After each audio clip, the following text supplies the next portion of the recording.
je vais vous expliquer au niveau de nos roues. Alors pour les moulins hydrauliques classiques, il existe deux styles de roues. Celle que l'on va rencontrer le plus souvent, c'est celle que l'on n'a pas, c'est la roue à hob. La roue à hob, en fait, ça va fonctionner de cette manière. C'est-à-dire qu'en fait, on va marcher, l'action de l'eau va être l'action de la poussée. On va venir créer une poussée sur la planche de bois. C'est-à-dire qu'en fait, dès l'ouverture des vannes, en fait, l'eau n'arrivera pas par le dessus comme nous, mais par le dessous. Ensuite, on va envoyer beaucoup d'eau, ce qui va venir créer une poussée sur la planche, et donc ce qui va entraîner la roue. Comme le moulin que tu embellis. Ah oui, Souvent, c'est celle-ci qu'on va. Ça, c'était les premiers moulins, parce que j'étais visité. Et vous pouvez regarder n'importe quel moulin, vous voyez, Ouais. à Thénières, c'est une roue à hob. À Maroilles, c'est pareil. Il y a beaucoup quand même de roues à hob. Nous, en fait, on a mis une roue à auger, tout simplement parce que nous, en fait, le ruisseau, d'année en année, est de plus en plus restreint. Donc nous, en fait, on a mis ces roues-là parce qu'elles tombent beaucoup plus facilement et beaucoup moins d'eau. Parce que là, on ne va pas jouer sur la... Voilà, on va pas jouer sur la poussée, même si on en aura une, on va jouer sur l'action du poids. C'est-à-dire que l'eau, cette fois-ci, va arriver par le dessus et ensuite va venir se jeter sur la roue. Et donc là, en fait, ça va remplir le bac. En fait, dans le mot auger, on entend bien le mot auge. Donc en fait, ça va remplir le bac, ce qui va créer un poids et donc la roue va commencer à tourner. Et là, Rapport à notre utilisation. Si vous voulez, en 82, on avait fait une première restauration où on avait remis 2 roues en bois.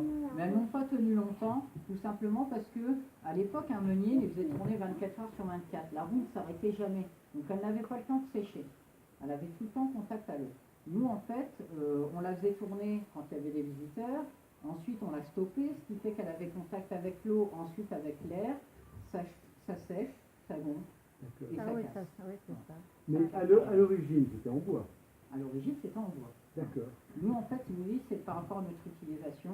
Comme on fait tourner, on arrête, on fait tourner, on arrête pour des économies de grains, de matériel, etc. On a préféré mettre des roues métalliques. Le principe de fonctionnement est exactement le même. Oui. Et au niveau du poids, on n'est pas loin. Je vous fais pas vraiment le poids, mais c'est équivalent. D'accord. Voilà. Mais c'est vrai qu'elles étaient en bois. Mais nous, en fait, ça sert à rien de remettre en bois. Elles vont casser. On a déjà fait l'essai en 82. Ça s'est pas très bien fini. Et à savoir que le prix d'une roue en bois, c'est le prix de nos 2 roues métalliques. Donc il y a aussi un Oui, petit- et ça se remplace tous les 40 ans. Ça se remplace tous les 40 ans. Même une en bois se remplace tous les 40 ans. Parce que Peut-être, je connais un moulin qui fonctionne. 40 ans, c'est déjà pas mal. Oui, Oui. c'est beaucoup. Nous, elles ont à peine fait 10 ans. Hein. Ah oui, non, quand ça fonctionne tout le temps. Je connais en Belgique, hein, Ouais, ça tourne même, ça tourne tout le temps. le moulin de Hollange.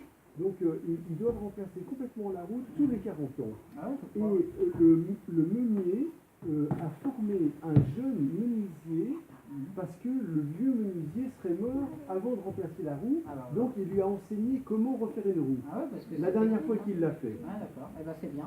Voilà. C'est bien. On va la mettre en C'est route. parti là. Voilà, l'eau arrive. Oui, là, l'eau Ça va arrive, les tourner, roues, là. après, Regarde un peu, ça dis. tourne très facilement. C'est fou. Tourne. Quelle force. Oh là là. C'est des paliaces, hein. C'est pareil que les... C'est la force centrifuge. Attention, de l'eau, c'est fort. Hein. C'est pas centripète. Tu peux être emporté, hein. L'eau, c'est une puissance incroyable. Elle tourne très vite avec très peu d'eau parce que Ah celle-ci, oui. elle tourne à vide. Donc avec l'inertie, elle prend l'élan de la vitesse. Hein. Vous verrez que celle de gauche, elle tournera un peu moins vite et ça demandera un peu plus d'eau quand même. Et surtout là, vous allez voir, quand je vais l'arrêter, elle peut encore continuer à faire quelques tours. Hein. Elle n'est pas freinée. Elle n'a rien entraîné, donc elle est en roue libre. Bah, Celle de gauche, vous allez voir, quand je vais fermer la vanne, elle va se stopper directement parce qu'elle est freinée par la tête de meuble et également par les engrenages, etc. C'est la même vanne que vous avez ouverte depuis dehors. Voilà, c'est la deuxième. Ok, La première alimente le moulin. La D'accord. deuxième alimente la roue de son avis. ok. Là, je vais l'arrêter. et il va ouvrir la première. Ça s'arrête doucement. Ouais, c'est bien. Tu le fais en caméra là. Hein. Ouais, c'est bien, c'est bien. Que Pierrette ait une trace de tout ça. Non, je pense pas. Là, c'est... Attention, il va faire la première. Hein. Voilà, donc maintenant, je vais vous expliquer au niveau de nos engrenages. Et donc, le rouet, d'ailleurs, date de 82, celui qu'on a en bas. Et ça avait été fait par les compagnons. D'ailleurs, ils ont mis leur nom sur la roue et il y a également une date.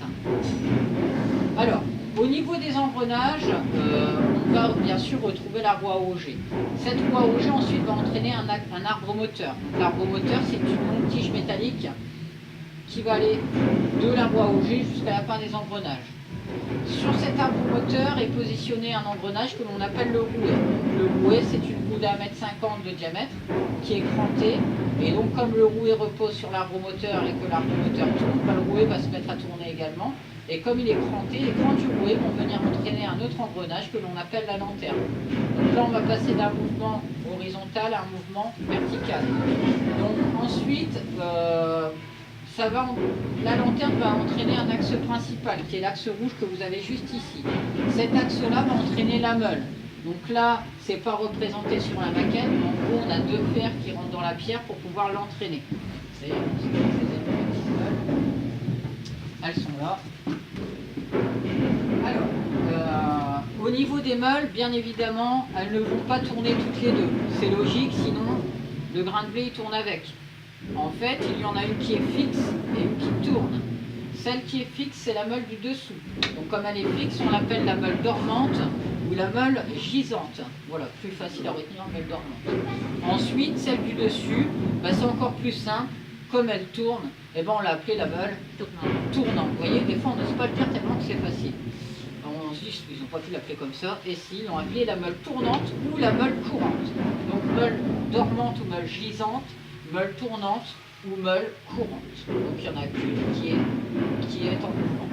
L'autre est fixe et repose juste sur des poutres. Voilà.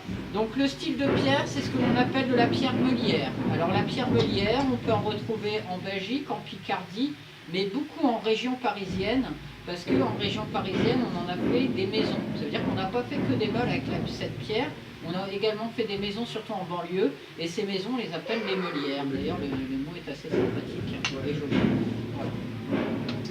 Voilà. Donc, les meules, on peut les reconnaître assez facilement l'une de l'autre. C'est-à-dire que malgré qu'elles ont la même forme et la même taille, il y a un petit perçage central sur la meule dormante, et il y a un gros perçage sur la meule tournante, c'est ce qu'on appelle le yard.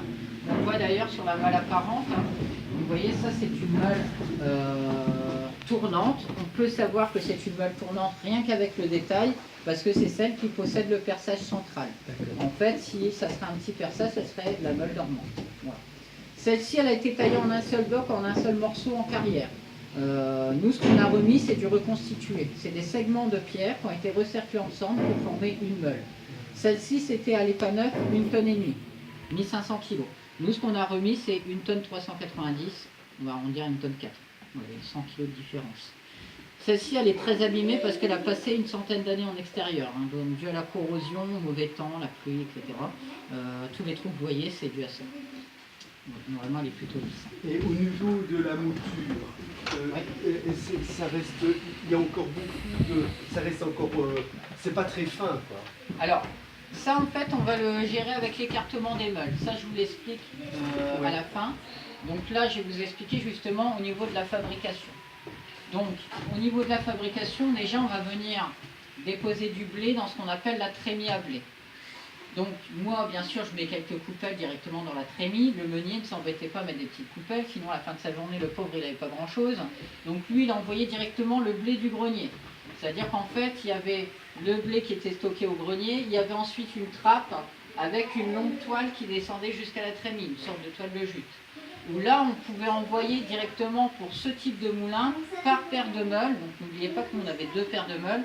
On envoyait 200 kg par paire de meules. Donc on envoyait 200 kg d'un coup. Ça, il va devoir le faire une fois toutes les heures, parce que la production moyenne pour ce type de moulin, comme je vous le disais, c'est 50 kg tous les quarts d'heure, donc 200 kg à l'heure. Donc une fois toutes les heures, il va monter là-haut pour recharger en blé.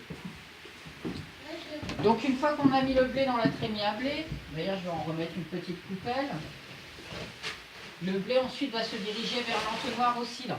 Donc l'entonnoir oscillant, c'est ça, la partie que je bouge et qui sera en mouvement tout à l'heure. Donc ça en fait, l'entonnoir oscillant, pourquoi entonnoir oscillant? Déjà parce que ça va avoir le rôle de l'entonnoir, ça veut dire que ça va cibler le cœur de la meule, donc le fameux œillard, le fameux perçage. Ensuite, oscillant, ça veut dire que ça va créer une vibration, un mouvement, donc bref, ça va bouger. Grâce à quoi? Grâce à l'axe principal. Rappelez-vous, je vous ai dit que l'axe principal faisait tourner la meule tournante. Mais en même temps, comme il est pourvu de 2 petites butées, que l'on appelle aussi les petites ailes, et ben à chaque fois que cet axe va faire un quart de tour, ça va venir créer un mouvement, et donc les grains de blé vont tomber au centre de la meule. Donc ensuite, ça passe entre les 2 meules pour devenir de la farine complète. Donc la farine complète, c'est la farine plus le son. En fait, si on veut de la farine blanche, comme pour faire les gâteaux à la maison, il faut la tamiser. Donc autrefois, les moulins étaient équipés de systèmes de bleuterie. Donc la bleuterie, en fait, c'était des rouleaux tamis qui séparaient le son de la farine. Voilà. Nous, comme ça part pour les animaux, on laisse tout dedans. Voilà. Donc chez vous, c'est du 100%. Là, c'est farine complète. Comme pour faire le pain de son ou le pain complet. Voilà. Mais nous, là, ça part pour les cochons. Et si ils faisaient en fait que du blé, mais s'ils avaient de l'épaule, en fait, justement, nous, en fait, ici, on écrasait 2 farines différentes. Ouais. Nous, ici, on faisait de la farine de froment et de la farine d'épeautre. Oui. Pour ne pas les mélanger, c'était séparé. Et en fait, c'est le même principe. On Oui, peut mais écraser l'écorce toutes sortes. est plus forte en épaule. Oui, bien sûr. Normalement, on écorche une première fois, actuellement. Je peux vous dire que là, avec ces meules-là, c'était écrasé directement. D'un seul coup. Ah ouais, d'un seul coup. Hein. Donc il n'y avait pas deux étapes. Alors, en fait, ce qu'on peut faire après, c'est qu'on peut faire de la repasse. Je t'avais dit que les Nous, on la passe qu'une fois, mais vous verrez, elle est déjà très belle. Ouais. Et en fait, on pouvait repasser la farine 4 fois. C'est-à-dire qu'en fait, on remettait la farine entre les mains. Oui, c'est ça, ouais. C'est Et la repasse. alors vous réglez plus bas. Voilà, alors justement pour l'affinage et répondre à votre question, en fait, pour avoir la farine plus ou moins grossière, on va jouer avec ce système de corde qui est un contrepoids. En fait, ça peut servir à 2 choses. Déjà, à gérer l'écartement des meules. Bon, après, quand je fais ça, c'est grossier parce que ça ne bouge pas comme ça. Hein. Mais en gros, en tirant dessus, je lève la meule du dessus. Enfin, je lève pas que la meule du dessus. En fait, je lève, si vous voulez, vous avez une poutre. Vous verrez en bas, vous avez une poutre. Et en fait, en tirant sur la corde, je vais lever un peu tout le système. C'est-à-dire la lanterne, l'axe et la meule du dessus. D'accord. La meule du dessous, en fait, repose uniquement sur des poutres. Donc elle n'est pas, elle ne bouge pas. Ça peut servir également, par exemple, s'il y a eu trop de blé d'un coup qui est parti entre les meules ou si on n'a pas assez d'eau, en fait, on va tirer dessus. En fait, c'est un système mécanique. Il faut prendre exemple comme quand vous débrayez avec votre véhicule. En fait, quand on va tirer dessus, on va faire tourner la meule en roue libre. Et une fois qu'on relâche, c'est comme si vous aviez passé votre vitesse, ça se remet en prise. Et donc là, on écrase. Voilà. Est-ce que vous avez des questions, des choses que vous n'avez pas compris? Non, ça va? C'était assez clair. Ah, ça. Voilà, elle arrive. Voilà, ça va arriver. Vous voyez, elle a un peu plus de mal à partir. Oui, elle est en prise là. Je vais aider un petit peu. Oui, elle est en prise là. Super, hein, franchement. Voilà, donc je vous laisse regarder tranquillement. Hein. La meunier à l'époque faisait tourner sa meule à 100 tours minute. Hein. Sauf bien voir les éléments.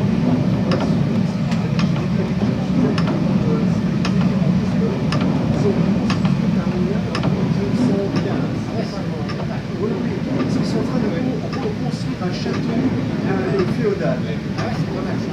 Donc, hop, pour la guillette, allez. Alors, et depuis cette année, ils ont. C'est des bénévoles. Non. Il y a des Non, il y a des bénévoles espagnols, mais il y a des gens qui ont